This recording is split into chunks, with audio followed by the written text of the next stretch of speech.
Diabetes থেকে বিভিন্ন সমস্যা হয়। ডায়াবেটিস থেকে একটা সমস্যা দেখা যায়, সেটা হচ্ছে যৌন সমস্যা।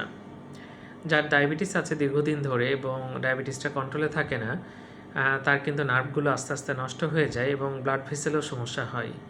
তো যাই হোক, এই ২ টা কারণে আমাদের কিন্তু বিভিন্ন রকম যৌন সমস্যা দেখা যায় ডায়াবেটিস থেকে এবং রোগীরা ভালোই কষ্ট পায়। বিভিন্ন জায়গা থেকে ওষুধ খান এবং এগুলো কিন্তু সাইড ইফেক্টস আছে, অনেকের কিন্তু অনেক বড় ক্ষতি হয়ে যায়। তো এসবের হাত থেকে বাঁচতে হলে প্রথমে যেটা করতে হবে সেটা হচ্ছে ডায়াবেটিসটা কন্ট্রোলে রাখতে হবে এবং নিয়মিত ব্যায়াম করতে হবে।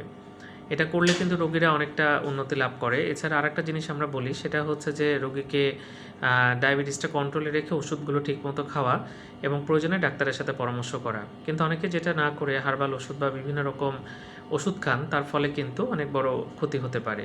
তো যাক, এটা খুবই কমন এবং এটার অনেক রোগী দেখতে পাওয়া যায়। তবে যেন কোনো অপচিকিৎসা না হয় এবং ডায়াবেটিস কন্ট্রোলে না রাখলে আপনি কোনো কিছুতেই কিন্তু কোনো উপকার পাবেন না। ধন্যবাদ সবাইকে।